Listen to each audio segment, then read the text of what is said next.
I'm going to give you 6 advanced pitch deck techniques to use while you're raising funding. These techniques I've used myself as a 7-time funded founder with 2 exits.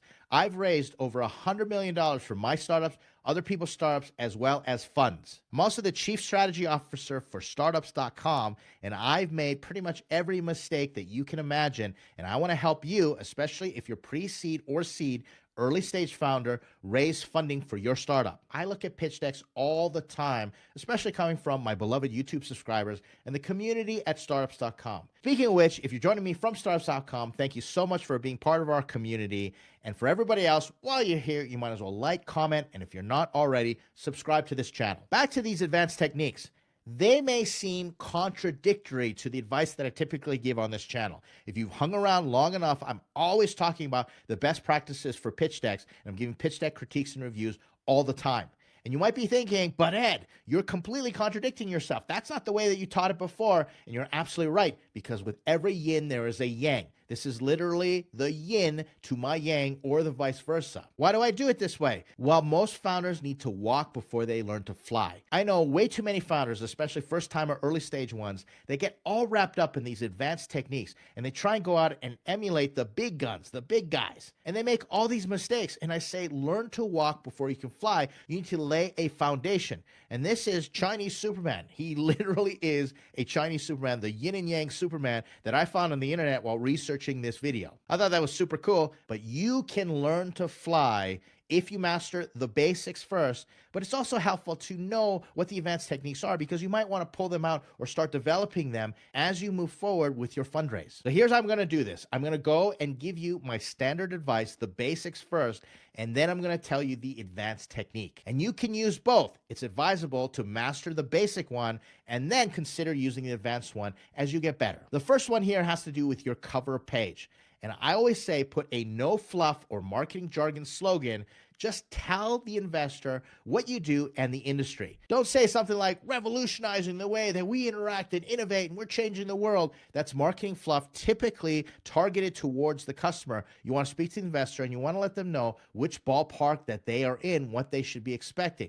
Here's an example of one I just made up. Financial management app for digital nomads. Very straightforward, right on your cover slide under your logo and company title. Now here's the advanced technique. You might want to consider adding a clear and concise purpose statement. The words clear and concise are the most important terms here. Not just a buzzy, Shark Tanky slogan, but a clear and concise purpose statement. Let's use this startup again as an example. Giving digital nomads the financial freedom and flexibility to work from anywhere in the world. This statement accomplishes both things if it's clear and concise. The first one, it tells the investor which ballpark they're in, what they should be expecting, which would have been taken care of by the basic statement. However, the second one creates a little bit of inspiration, adds some flair to show that you're the type of founder that can wordsmith and create impactful messaging, not just for investors, but for customers, stakeholders, and everyone across the board. Adding this purpose, which explains and touches upon mission and vision, can intrigue the investor just a bit more and set you up for success during the rest of the pitch. Next is your first slide.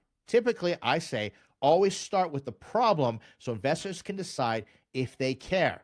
That's the standard advice that we always say. Here's an example. 35 million digital nomads lose an extra $1.2 billion annually on foreign exchange and processing fees. Notice how my problem statement has the size, severity, and scope of the problem, which I always teach. It doesn't just say millions of digital nomads pay extra money for exchange and foreign fees. That's not precise enough. If I say something like, you pay too many extra fees, now I'm talking to the customer. The investor wants to know this is a big enough problem and a lucrative enough opportunity. That's the reason you add size, severity, and scope. Now let's look at the advanced technique. You may opt to have a summary page with your traction highlights. And then you start with your problem slide. What does this look like? Here's an example. Diginom Bank helps digital nomads save on foreign exchange and processing fees while traveling. We have 6,500 users, process 2.7 million in transactions, growing 11% week over week, 2 million followers on social media. Team is former PayPal, and we're bootstrapped. If you saw this, what would you think? I know what an investor would think. I know what I would think. This is incredibly impressive. And that's the important part about using this technique is it has to be A plus traction. You can't have generic traction or traction that just looks like, oh, we put our concept together. We have a high fidelity Figma, applicable prototype. That's not impressive traction. Those are kind of milestones that you just take for granted that should already be in the deck.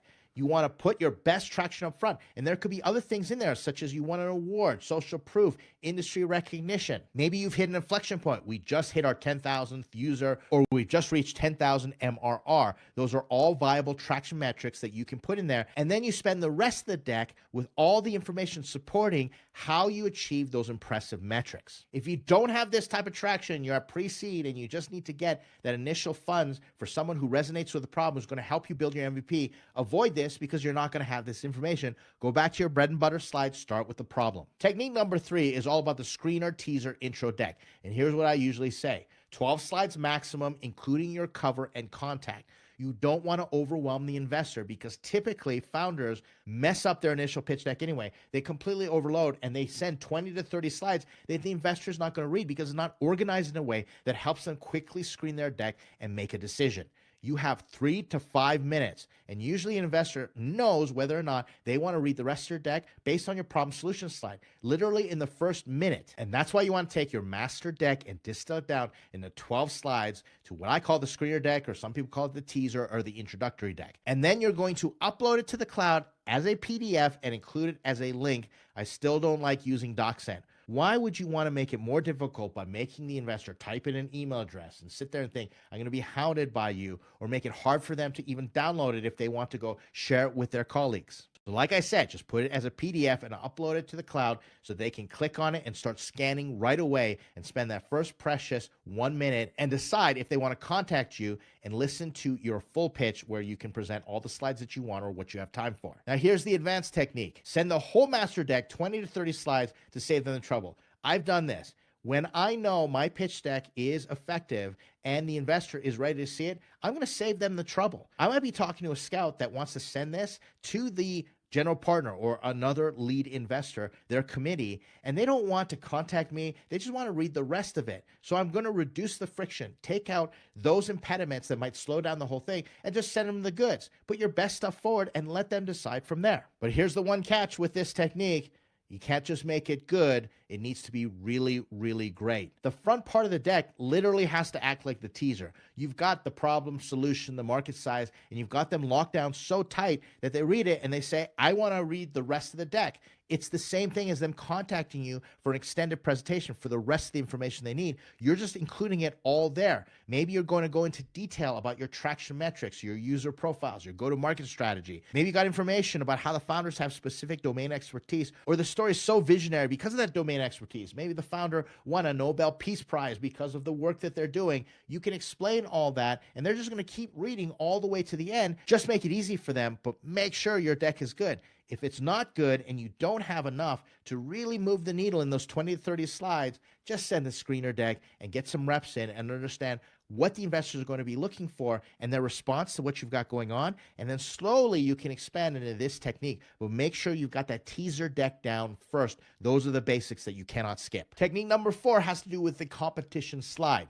Typically, you want to answer, how are you different? Investors are going to be asking, why now, why you, and how are you different? Not how are you the best.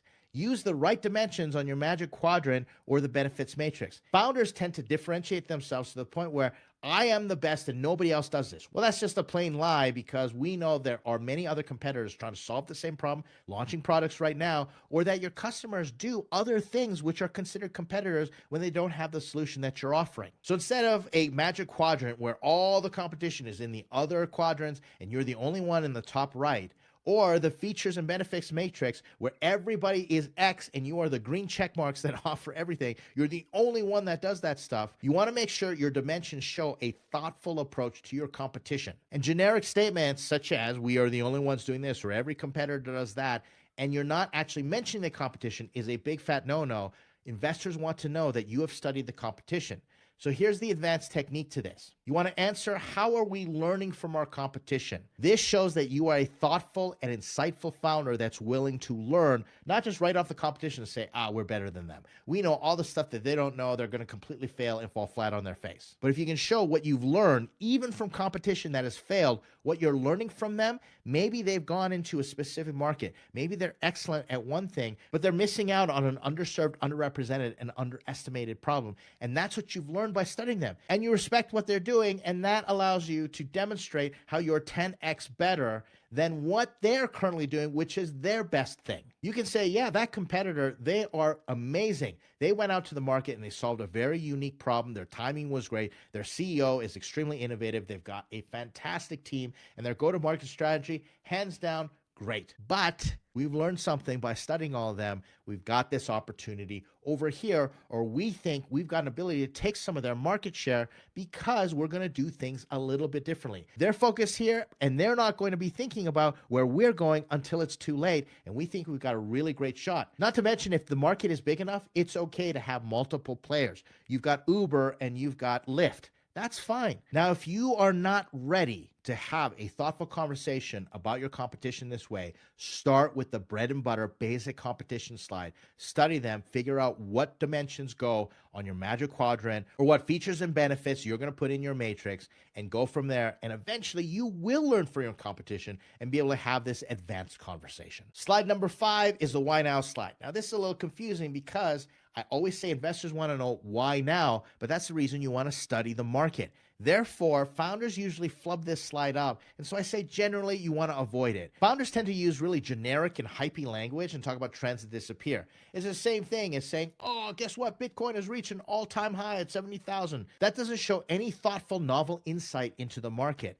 So generally you want to avoid this, unless you're ready to use the advanced technique, which is all about what's changed in the industry. That's what your why now should really answer. And by answering this, you're going to present novel insights and inflection points in your industry. Let me give you a personal example on this one that I've used to raise money, and this startup continues to do well because of this insight that we gleaned. It was in China, and we knew the problem was that Chinese workers wanted degrees from Western institutions to work in their company because the degree was the almighty differentiator. It set them apart. And if you could get a degree from a Western higher educational institution like a doctorate degree, then you would stand out above everybody else because that's what the culture valued. But then there was an inflection point where during COVID, China had a zero COVID policy and everybody was getting laid off. Companies were starting to really tighten their belts and figure out profitability, and gone were the days when a degree set you apart. The market shifted, and now individuals didn't want university degrees, they wanted certifications.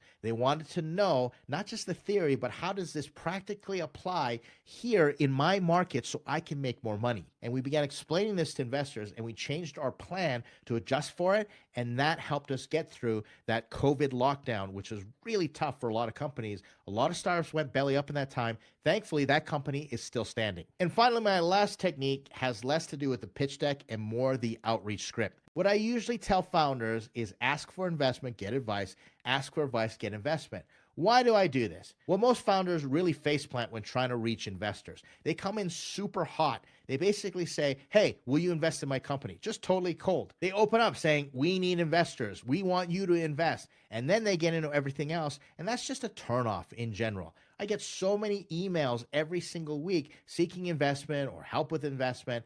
And the way that you approach it, if you have a good outreach script, that's going to get you more answers than not. And all the professional investors that I know take time, and if they can read an email and they can answer it in 1 minute, they will. And that's why I train founders to go ABC, break up their investor list into ABC contacts. A's are the warm ones that know you, and those are the ones that you ask for advice. You go to them and say, hey, I'm fundraising right now, and I'd love your opinion on my pitch deck and on my pitch. Your opinion is valuable to me. You're asking for advice. And that's how you get the practice, those reps in, to eventually get to the point where your B's are the ones that you're professionally associated with, but you don't have a close relationship, and your C's are the cold calls. But let me refine this and push it just a little bit. You need to be upfront that you're fundraising. I don't like the other technique where some people say, oh, just contact them and ask them for digital coffee. I get those emails all the time.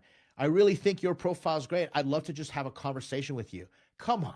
I know what you're trying to get to. Let's just get right to the agenda and be clear on the intentions. I don't need a bait and switch. So that's why you want to be upfront with the fact that you are fundraising, but don't come in hot and saying, and I want you to invest. No, you say, I want your advice. And you can even ask for advice after. What do you think? Can I keep you posted? And who else do you think I should be talking to of your caliber? How can I get a meeting with so and so that you know? And what do you think they need to hear to move the needle so they might be interested and give me more of their contacts as well? You're asking these open questions to get advice. And if that investor or that associate who knows you is emotionally invested in you and sees that your founder earnestly trying to cultivate relationships, they will open their contacts for you, or at the right time, they'll say, hey, I think I'd like to invest. But there is an advanced technique here, and that is first research the investor, then get to the point and ask for investment. If you've done tips 1 to 5, this should be a lot easier for you, and investors will appreciate it. You are going to ask that investor for a $500,000 check or $1 million check. The least you could do is spend 5 to 10 minutes researching the website, researching their LinkedIn or their Crunchbase, finding out what deals they've done, and talk to them about it in a way that's relevant to what you are saying and how you're trying to fundraise. You might say something like, I'm contacting you because I see you invest in this space, or I see the jewel, the gem, the diamond in your portfolio is this company, and we are very much like that. You might say something like, I've noticed on LinkedIn, you know so-and-so and so-and-so and so-and-so who are our customers, and you might want to talk to them. Whatever you need to customize that outreach just a little bit, then you can be just straightforward and say, we're looking for investment. We're contacting you because you might be a great investor because of these reasons. And here's what we know. And here's why we'd like to talk to you. Here's how we're different, why this is an important opportunity right now. Let's get into a conversation together. Here's the link to our 20 to 30 slide pitch deck. You see how all of this comes together. Investors are people too. And if they're getting an email that looks like you basically generically generated using ChatGPT, and all you do is replace the name with their name and you send it out 50 times over and over again, that's not going to help. They've got so many emails that are coming into the inbox asking for investment. You might want to just stand out, at least customize the subject line